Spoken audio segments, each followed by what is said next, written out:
September 5, 1949. Cleveland Municipal Airport. 72,000 spectators watch a modified P-51D, designated Begin-Tear, around the Thompson Trophy course at 470 miles per hour. The pilot is William P. Odom, holder of the round-the-world speed record. He has never flown a pylon race. On lap 2, Odom cuts inside pylon 3. The aircraft rolls inverted. For 3 seconds, the Mustang flies upside down at 400 feet. Then it plunges into a house on West 150th Street in Berea, Ohio. Odom dies on impact. So does Jean Laird. So does her 13-month-old son, Craig. The family had moved in 4 days earlier. Cook Cleland, the race winner, is blunt with reporters. Odom was a cross-country pilot. Pylon racing takes a different temperament. He was in the wrong race. The crash ends the golden age of Cleveland air racing. The Civil Aeronautics Administration bans military surplus from competition. The Mustang, the fighter that swept the Luftwaffe from European skies, is grounded, but the aircraft refuses to die. Over the next 4 decades, the P-51 will fight in Korea. It will fly for 30 nations across 6 continents. It will cut telephone wires with its propeller over the Sinai Desert. It will see the last dogfight between piston-powered aircraft in history. This is what happened to the Mustang after the war ended. If you're interested in how wars are actually decided by logistics, math, and doctrine, subscribe now, turn on notifications, and stay tuned for more in-depth World War analysis. Let's continue. August 1945. The United States military faces an unprecedented logistics problem: surplus. North American Aviation has built 586 Mustangs. The Inglewood and Dallas plants produced roughly 100 aircraft per week at peak output. Now the lines go silent. Thousands of airframes sit in storage depots across 3 continents. Maintenance costs exceed operational value. The solution is industrial. At Cal Aero Field near Chino, California, crews drop 18-foot steel plates from cranes onto fuselages. The plates cleave B-17s and P-51s in half. A teenager named Ed Maloney watches. He will later describe it as almost sickening. The economics are brutal. A Mustang cost the government $51,000 in 1944. By 1947, war-weary airframes sell at auction for $500, less than a new Chevrolet. Under the Inter-American Treaty of Reciprocal Assistance, signed in Rio de Janeiro in September 1947, hundreds of Mustangs transferred to Latin American governments for a nominal price of $1 each. The Swiss Air Force acquires 130 Mustangs from surplus stocks in southern Germany for $4,000 apiece. The Pentagon sees no future for the propeller fighter. The Lockheed P-80 Shooting Star has been operational since 1944. It outperforms any piston aircraft in level flight. The Mustang seems destined for the smelter. Then the phone rings. June 25, 1950. North Korea crosses the 38th parallel with Soviet-built T-34 tanks and 135,000 troops. The South Korean military collapses within days. American commanders in Japan scramble their jets and discover a catastrophic miscalculation. The F-80 Shooting Star burns fuel at 200 gallons per hour. The round trip from Japan to Korea consumes most of its capacity. Pilots arrive over the battlefield with minutes of loiter time. Worse, jet engines require long paved runways. Korean airstrips are short, rough, and cratered by artillery. Turbines ingest debris and flame out. The Pentagon's billion-dollar jet age cannot support ground troops. The Mustang has none of these problems. It can loiter for hours. It operates from dirt strips. It carries up to 2,000 pounds of ordnance, bombs, rockets, or napalm. And there are hundreds sitting in desert storage, waiting for the cutting torch. On July 14, 1950, the aircraft carrier USS Boxer departs Alameda, California, with 145 crated Mustangs below deck. 8 days and 7 hours later, the fastest trans-Pacific crossing by a carrier in history, She arrives at Yokosuka, Japan.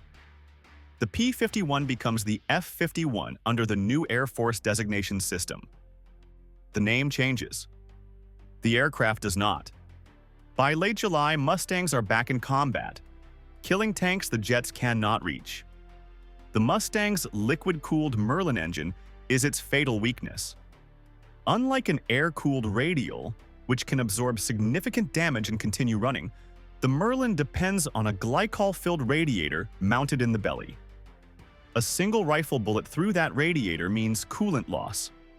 Within 3 to 7 minutes, depending on power setting and leak severity, the engine overheats and seizes. There is no gliding to safety. Pilots have seconds to bail out or burn. Edgar Schmood, the engineer who led the Mustang's design at North American, later expressed frustration. The P-51 was a high-altitude escort fighter, optimized for 25,000 feet where its supercharged Merlin outperformed anything in the sky. Flying it in ground support, he said, was almost a suicide mission. But the Air Force had scrapped its P-47 Thunderbolts after the war. The Thunderbolt's air-cooled radial could absorb tremendous punishment, the perfect ground attack aircraft. The Mustang was what they had. So the Mustang went to war. The statistics are clinical. 335 F-51s lost in Korea. 264 pilots killed or missing. Of those losses, 172 fell to ground fire. Only 10 were shot down by enemy jets. North Korean troops learned to fear the sound of that Merlin. They feared napalm most of all. Pilots from the 51st Fighter Interceptor Squadron developed a hybrid mixture with thermite that burned hot enough over 1,200 degrees Celsius to melt the rubber off tank road wheels. A captured North Korean officer described the Mustangs as the black-bellied planes that make the ground burn like oil. His men refused to move in daylight once they heard that single engine overhead. In a 2-second burst, a fully armed Mustang threw roughly 150 .50 caliber rounds into a target. Each bullet carried over 18,000 joules of energy, enough to punch through 20 millimeters of armor plate or tear a man apart at the molecular level. The Mustang performed its mission. By 1953, jets finally took over. The last American F-51 was retired to the Air National Guard in January 1957. But in other parts of the world, the aircraft was just getting started. By 1950, the Mustang is no longer an American military asset. It is a commodity, available to anyone with cash and the right connections. The aircraft becomes the AK-47 of the skies. Indonesia, May 18, 1958. Captain Ignatius Dewanto of the Indonesian Air Force is flying a P-51D over the Maluku Islands when he encounters a B-26 Invader. The Invader is piloted by Alan Lawrence Pope, an American CIA contract pilot supporting the Permesta Rebellion. Dewanto shoots him down. Pope survives, is captured, sentenced to death, and eventually released in 1962. It remains the only confirmed aerial victory in Indonesian Air Force history. Sweden, 1946-47. The Swedish Air Force operates over 160 Mustangs, designated J-26. Some are modified for reconnaissance as S-26 variants. These aircraft conduct Operation Fallon, secret mapping missions over Soviet military installations along the Baltic coast. The missions involve deliberate violations of Soviet airspace. Swedish pilots return with salt spray corrosion on their wings from flying meters above the sea to evade radar.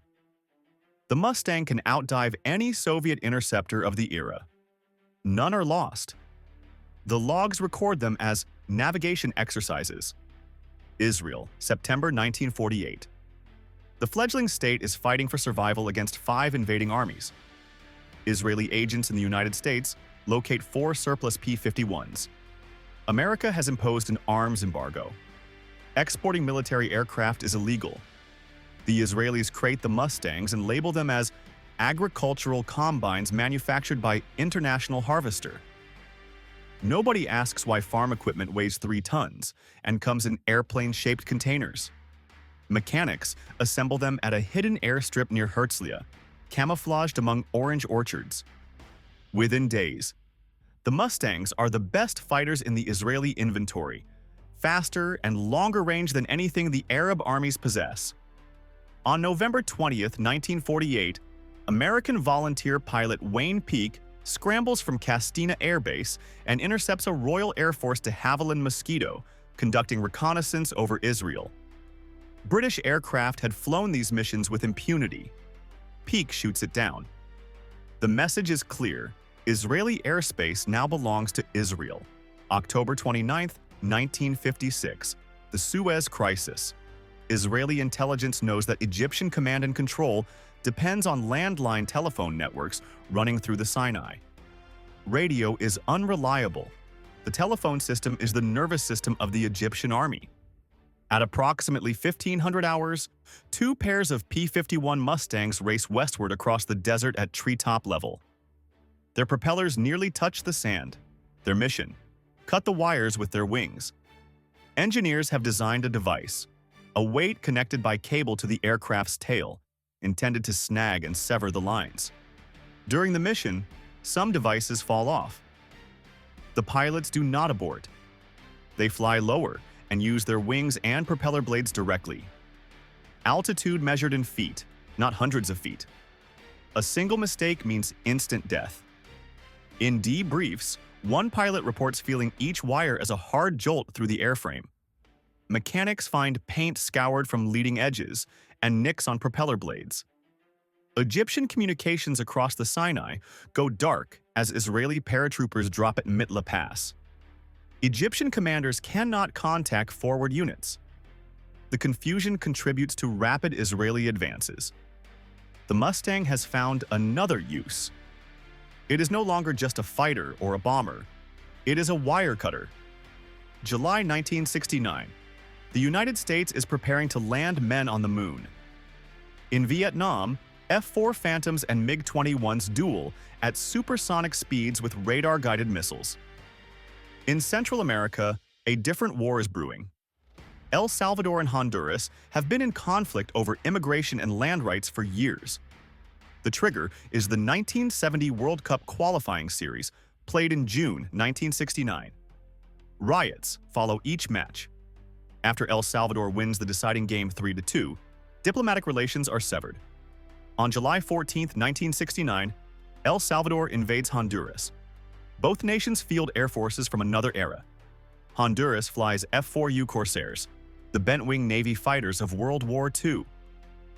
El Salvador operates Goodyear-built FG-1D Corsairs and 5 Cavalier Mustang IIs.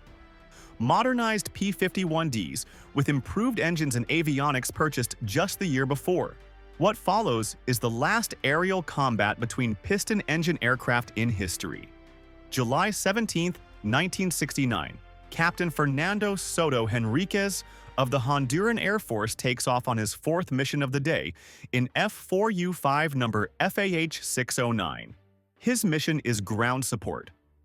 As Soto and his wingmen approach the combat zone, one pilot, Captain Zepeda, reports jammed cannons. Soto orders him to return to base. Zepeda turns for home. 2 Salvadoran Cavalier Mustangs spot him. They dive to attack. The Mustangs are flown by Captains Douglas Varela and Humberto Varela. They line up on the lone Corsair.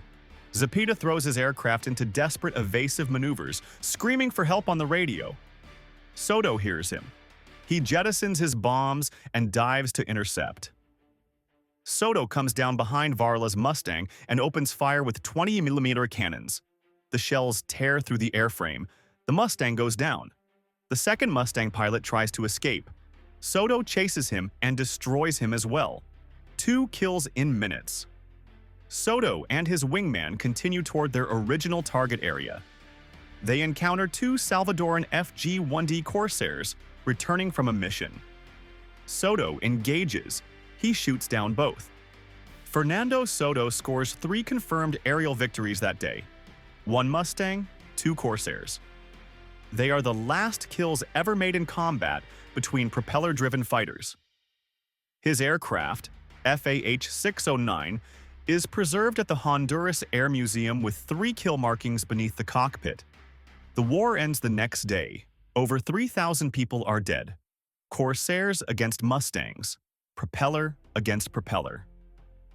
The aerial battles of World War II, replayed one final time over Central American jungle, 24 years after the factories closed.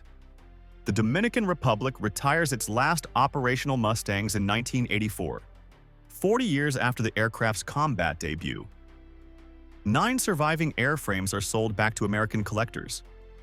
But the Mustang has already found its final purpose. Ed Maloney, the teenager who watched the scrapping at Cal Aero Field, never stopped collecting. On January 12, 1957, he opens the first aviation museum west of the Rockies. By 1973, he secures a permanent home at Chino Airport, the same ground where the destruction began. His museum, Planes of Fame, now holds over 50 aircraft. Across America, former pilots and mechanics track down Mustangs in Guatemala, Nicaragua, the Dominican Republic. They rebuild wrecks from crash sites. They learn to maintain Merlin engines that Rolls-Royce stopped producing decades ago. In 1964, a boat racing champion named Bill Stead revives air racing in the Nevada desert near Reno. The Mustangs come out of storage. Modified aircraft with names like Strega, Voodoo, and Rare Bear regularly exceed 450 miles per hour, faster than they ever flew during the war. Racing engines now produce over 3,000 horsepower, nearly double the wartime rating. In May 2013, pilot Doug Matthews climbs a Mustang named the Rebel to 42,568 feet over Lake Okeechobee, Florida, a world altitude record in its FAI class. The aircraft is nearly 70 years old. Today, over 160 airworthy Mustangs exist worldwide. More than 200 are on the FAA registry. Tom Cruise owns one. It appeared in Top Gun: Maverick in 2022. These machines have outlived their designers, their original pilots, and most of the nations they served. Some have been flying for 80 years. Ed Maloney died on August 19, 2016, National Aviation Day, established to honor Orville Wright's birthday. His son-in-law, Steve Hinton, became one of the most celebrated warbird pilots in history. Steve's son, Stephen Hinton Jr., is a 7-time Reno Air Race's Unlimited Gold champion. The P-51 Mustang was designed in approximately 100 days to meet an urgent British request in 1940. It was supposed to be a stopgap until something better arrived. Instead, it destroyed nearly 5,000 enemy aircraft over Europe. It escorted B-29s to Tokyo. It killed tanks in Korea. It cut wires in the Sinai. It flew the last propeller dogfight in history over Honduras. Every time technology declared it obsolete, the brutality of war proved otherwise. The world kept trying to kill this aircraft. They melted it down. They banned it from racing. They replaced it with jets. They sold it to dictators. The Mustang survived because we never stopped fighting the kind of dirty, low-altitude wars it was built for. The factory in Inglewood closed in 1945. The last new Mustang rolled off the line 8 decades ago. The sound of that engine, 12 cylinders at full power, the supercharger whine rising over the exhaust note, still fills the sky over Reno every September. The P-51 Mustang is the machine that refused to die. If you enjoyed this story, hit subscribe for more World War II historical deep dives every week. Thanks for watching.